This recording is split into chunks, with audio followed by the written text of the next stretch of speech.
Encore un blessé au Barça. Ça devient vraiment problématique l'histoire du FC Barcelone avec les blessures. Le jeune Marc Bernal, qui a fait d'énormes performances ces 2 derniers matchs au poste de numéro 6, vient de se faire les croisés. Fin de saison alors pour le talent de la Masia qui commençait vraiment à se révéler à l'Europe.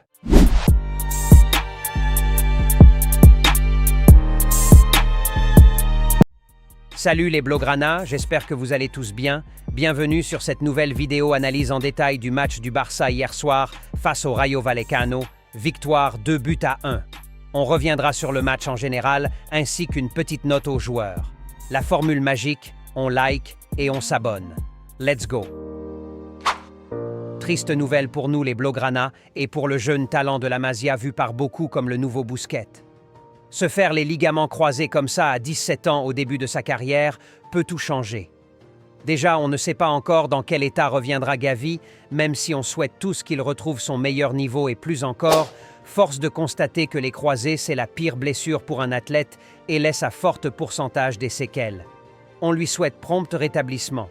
Être éloigné des terrains pour minimum 1 an, c'est pas rien, surtout psychologiquement pour un jeune émergent. La plus grande question reste alors, qui sera le nouveau numéro 6 du Barça pour le reste de la saison. Déjà Frenkie de Jong blessé, Christensen qui a joué à ce poste la saison dernière aussi blessé, Gavi qui peut bien jouer à ce poste aussi toujours en récupération. Vraiment cette saison risque d'être un peu compliquée pour le nouveau coach qui comptait énormément sur Marc Bernal au point où il a enlevé le recrutement d'un numéro 6 cet été de ses priorités. De toutes les manières, je ne sais pas comment.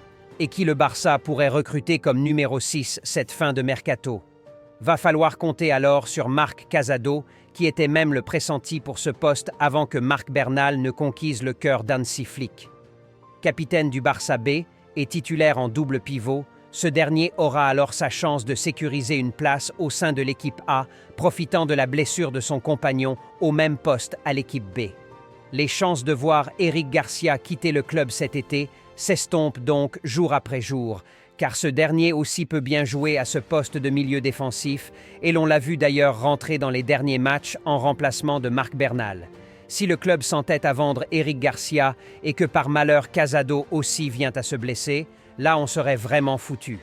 De toutes les manières, ce dernier aura forcément besoin de remplaçants du moins jusqu'au retour de Frenkie de Jong ou Gavi. Vraiment le Barça et les blessures. Quelle histoire d'amour!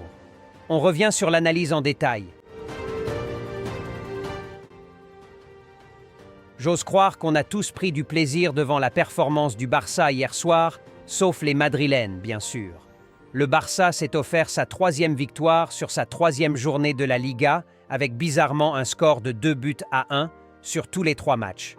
Bon, bien évidemment que le Barça encaissera au moins toujours un but tant qu'il y a Ter Stegen dans les cages, c'est devenu sa marque de fabrique actuellement. Je continue de le dire, sur le but encaissé hier, un Thibaut Courtois te fait cette parade sans hésiter. Même son remplaçant Lounine ou Ninine, je sais pas trop, te sort aussi ce ballon. Même si le but n'était pas aussi facile que ça, quand t'es titulaire au Barça, t'es pas censé faire que des choses normales.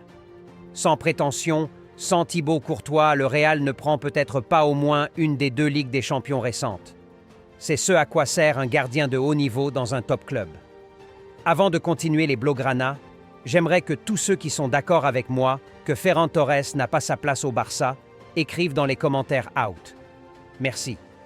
Bon bref, un jeu plutôt direct du Barça hier dans la continuité des matchs précédents, mais après une vingtaine de minutes très moyen de la part de tout l'effectif qui s'est fait punir d'ailleurs déjà à la 9e minute. Sinon, lorsque le groupe s'est finalement réveillé, surtout en 2e mi-temps après la sortie du requin, c'était carrément un autre Barça. De beaux gestes techniques, des combinaisons intéressantes dans les petits espaces, avec des joueurs très techniques comme Pedri, Dani Olmo, Lamine Yamal et même Rafinha, que j'ai trouvé très propre techniquement aussi. Bien évidemment, Lewandowski, lui, c'était pas trop ça, et Jules Koundé, que j'ai trouvé aussi un peu moyen. On peut parler aussi du pressing des joueurs, même jusqu'à la 80e minute, des joueurs qui couraient partout. Vraiment, on sent qu'il y a un travail physique qui se fait. Le coach l'a d'ailleurs déclaré en conférence d'avant-match. Vraiment ravi de l'arrivée du coach allemand au Barça, comme quoi un coach aussi peut te changer un collectif. En soi, je vois pas grande différence en termes d'effectifs par rapport à la saison dernière. C'est pas pour tirer sur Xavi, j'ai été ravi de son passage au Barça, Il avait de très bonnes idées à mon avis, il lui manquait juste de l'expérience pour mettre en place ses idées, à la différence d'Hansi Flick. On espère que les joueurs continueront sur cette lancée, et même d'ailleurs déjà si tu es joueur et que tu vois ton coach avec cette tête au bord de la pelouse, tu ne peux que te donner à 100% vu que tu t'imagines déjà ce qu'il est capable de te faire au cas où tu t'amuses sur la pelouse. Bref, ce gars est un gagnant, sa tête dit tout. Pour les points à travailler, je dirais les replis défensifs. Face à une équipe plus tranchant en transition, le Barça ne réussira pas à s'en sortir aussi mieux. Donc, va falloir vraiment travailler sur ce point en attendant Araujo ou encore Christensen. Passons aux notes des joueurs. On commence avec le capitaine évidemment Ter Stegen, je lui mets un 5 sur 10, match très moyen de sa part pour un gardien titulaire du Barça. La grande question reste s'il peut mieux faire. La charnière centrale, Cubarsí et Inigo Martinez alors. Je les mets un bon 7, j'ai bien adoré leur match. À droite, Jules Koundé. Alors son match en soi n'était pas aussi catastrophique mais un peu en dessous de ses performances récentes. Du coup je lui mets un 6. On continue à gauche avec Gérard Martin qui a fait aussi un match très moyen pour ne pas dire nul, je lui mets un 4. Marc Bernal, notre nouveau Busquets qui s'est malheureusement blessé. J'ai bien aimé son match et je lui donne un 8. Monsieur Pedri González, je lui donne un 8,5 pour son but. Ferran Torres maintenant. Bon lui, la note que j'ai envie de lui donner est tout simplement inexistante car inférieure à 0, du coup je lui donne un 0. Genre à 10, le Barça aurait fait mieux même je trouve. Rafinha, je lui donne un bon 8. Mon nouveau Brésilien adoré. Lamine Yamal maintenant. Je lui donne un bon 7. Une bonne performance de sa part. Pas son meilleur match mais un match correct et digne d'un titulaire du Barça.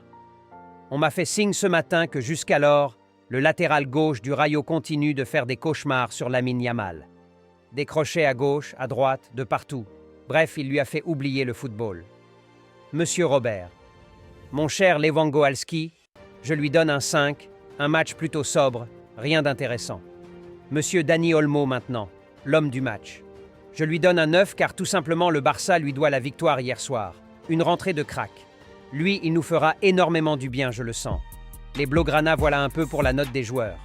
N'hésitez pas à donner vos avis dans les commentaires et notez moi aussi le coach Hansi Flick dans les commentaires. On like et on s'abonne, plus qu'un club. Visca Barça et Visca Catalunya.